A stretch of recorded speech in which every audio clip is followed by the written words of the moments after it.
Hello guys, welcome to a new video on Tower of God New World. And in this video, I wanted to go over my update on the tier list rankings. I updated the rankings for Reflejo and Asensio, and I also downgraded the ranking for Yihwa. And I'm going to go over these changes in this video. So I will start with Yihwa. I moved her down from A plus to A. The reason being her damage is really not impactful and she will fall off super quickly. It's not tied to a specific floor, it's tied to how hard you're pushing. The higher the deficit, the least valuable this unit gets. So I would say A plus was probably a bit too much. Also looking at the other A plus units I placed, so I decided to move her down to A for the Revolution 3 category. For Revolution 6, I decided to leave her at A+, but add an arrow down because she gets the defense shred, and I would say for her is not too important because again her damage is quite low. We don't really care about her personal damage, but she does increase the team damage a little bit. So at least utility-wise, you could kind of slot her in if you happen to have a free space for her. So not optimal, but usable. So I would say A plus, arrow down kind of makes sense. We will see if I will move her down in the future. I don't know. For now, I think this kind of makes sense. The other rankings for the other units, I'm kind of happy how they look. I would say they're not too far off to their actual value, at least from my point of view.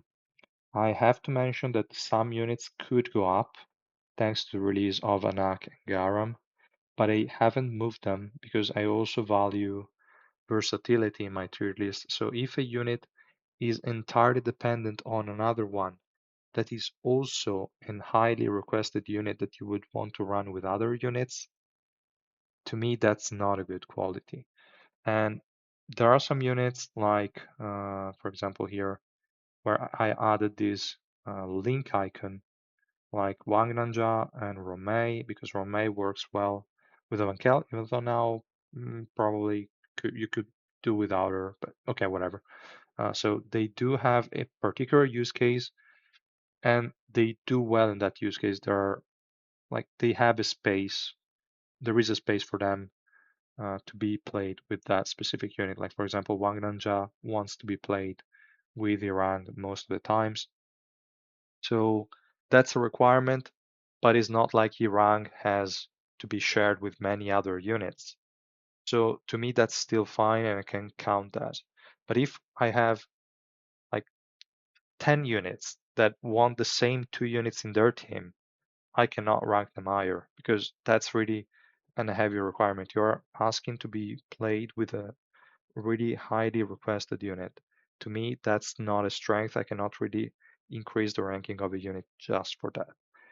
So do know there are some units that perform better if played with both Anak and Garam in the same team, and that's most of the like special move based units. Like Ren is a monster if paired with them. He's a monster already, but if you pair him with both Garam and Anak, he's a fucking monster. If you pair like an Eden with both of them, it gets even stronger. And if you pair, even if you pair just the two of them together and you have Garam as a carry, you can also deal a ton of damage. She will just spam her special move and destroy the enemy team. It's insane. There are a lot of units like Joaquin, if you play him with both of them, is better than A plus 100%. Still not getting to S plus because his damage is still too low, but you can just spam an absurd amount of special moves. I would say also Compress Rock, absolutely a monster. It might go to S plus if you play him with both of them.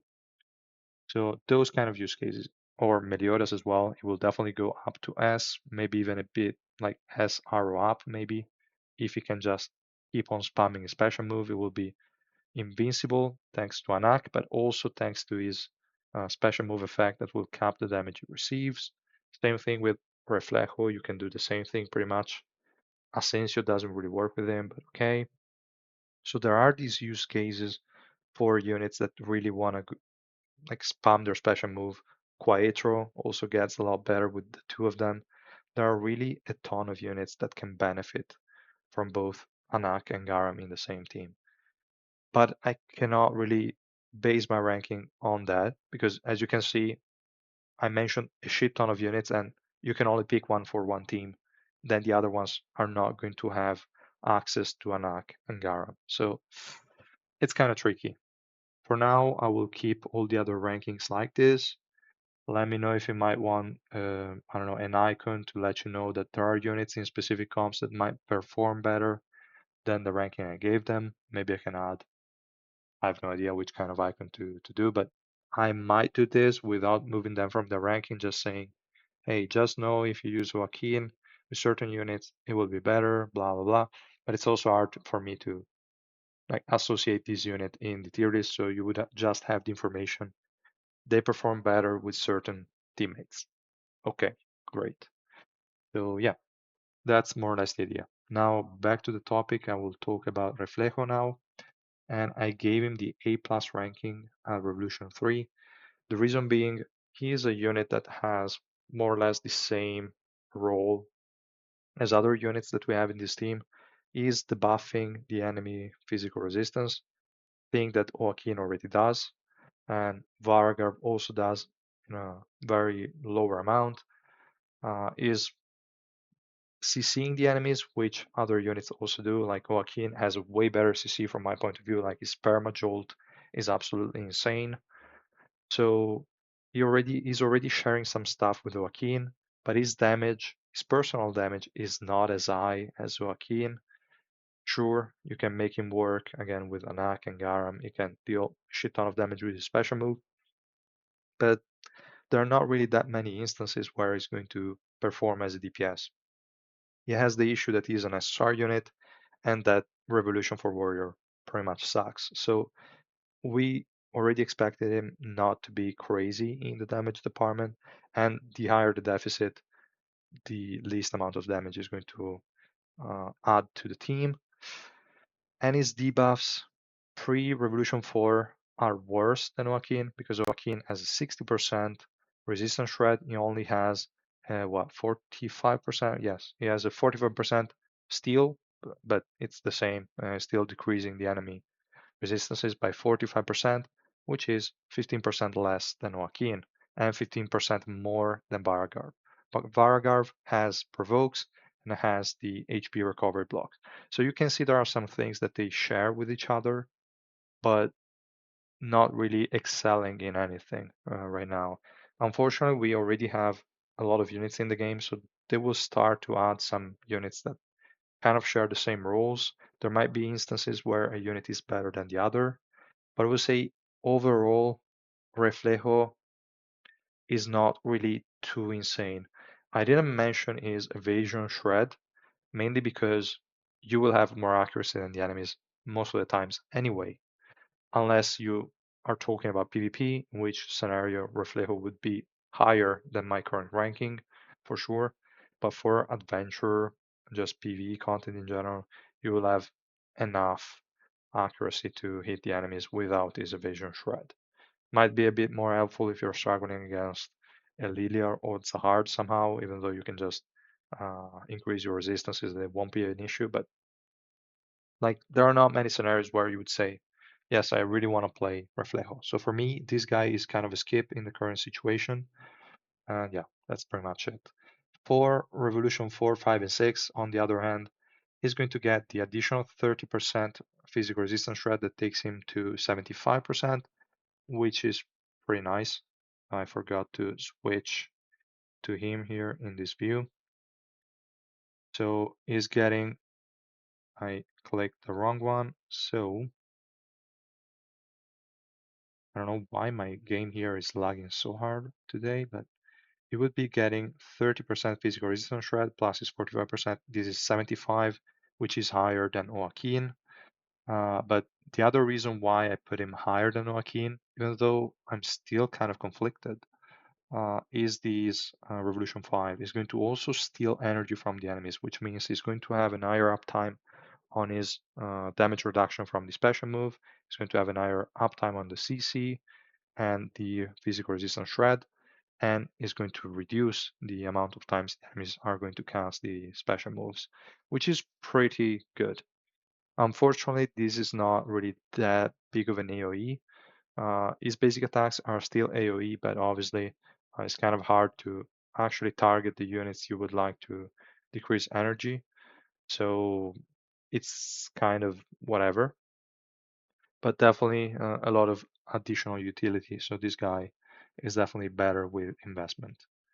Just on the just unlocking the revolution nodes, you don't need to invest in the sub nodes, but is pretty okay, I will say. The other unit is going to be Asensio, obviously. So we're going to go over here. From my point of view, this guy and no dupes, because here this A is if it's Revolution 5. Sorry, not Revolution 5. Rainbow 5, Revolution 3. This is when he's getting this A rank. Without Rainbow 5, this guy is not even B. This guy is C. If you don't have him 3 red, like a 3 red, I put him here. I think I did it in here in this list here. Yes, exactly. So if he's 3 red, which is the recommended level of investment that I have in the other tabs, it would be B. Without it, this guy is going to be C because his his skills really scale a lot with levels, and you get only 1 stack of the physical resistance decrease, which means his debuffs are non-existent. It will take you a long time because you don't get a lot of energy from the skill to actually cast your special move that will give you invincibility. So all in all, it doesn't provide enough to the team to justify playing him. It's just like Rack is better, 100%. So it makes no sense. This guy needs at the very least 3 red, but even then, kinda sucks. So this is a unit you really want to invest in to actually see some results. And even then, they're not going to be crazy results. Like, he's going to be strong on his own. The issue is that he doesn't really have a team where he shines. And the issue is you also have issues running him with a damage build because in that window where he's casting a special move, it will probably die. At least mine did a lot of times. So I kind of put together a set that allowed me to reach 99%. I would have liked for more, but it was kind of tricky. And still have like 54% physical pierce from the set. It's not much, but this was the better like set that I could put together. So that's what I have. I also have quite a bit of effect resistance. I got a lot of substats with that, so whatever. Not that I'm going to complain, but pretty solid overall. So this is the build I'm running. I have physical pierce on slot 5. So yeah, if you're running with these kind of offensive stats and then you go for Revolution 4 and 5, his damage is going to be definitely good. The thing is, again, who are you running him with? There are not many physical teams. In general, it's going to be quite tricky to add in one. If you have a compressed rack invested, then you could put together a yellow team with him, like with Asensio and compressed rack for sure, but not too insane, I would say. So yeah, Revolution 3, from my point of view, this guy is just an A rank. You can use him, but he's not going to bring you many benefits. If you do invest in his Revolution, I gave him the S rank. To be honest, could also deserve an arrow up, I would say, because his personal damage is really high. He's a solid unit overall, but again, really fully maxed. This Molino de Viento invincibility is not too important. I already unlocked it because I'm still waiting a little bit to get the Rainbow 5 and then invest in this one. The Revolution 5 is going to be the massive increase to his damage. This is a 200% attack increase, plus the 150%, if I'm not mistaken, from the passive. This is really a lot of additional attack, which is definitely huge. And he has the resistance shred already, plus the compatibility with the new Alocasia set. Definitely a super valid pick, but I wouldn't recommend to go for him right now since we have no news for Tom Ray. If we figure out on the stream on Friday that is not like we're not going to have the possibility of converting black market tickets, you could as well go for him, even though I believe the next SSR Plus might be better. The like in the current state of team and team compositions that we have at the moment, I wouldn't really recommend this unit. If you happen to have maxed him, no problem. It will still perform well. You can still put him in the usual yellow team. It will deal damage, no problem. But it's not going to be that crazy of a unit. It will depend a lot of the deficit you're trying to face, the kind of enemies and team composition you're facing, but overall, his kit is not too insane. He's a good one, but not needed from my point of view. So yeah, that's more or less it for my tier list. And there have been no other changes for the reasons I mentioned before. So yeah, let me know your thoughts on these units, if you agree with the rankings or not, and why. And yeah, if you like the video, please drop a like and subscribe to my channel, and I will see you guys in the next one. Bye.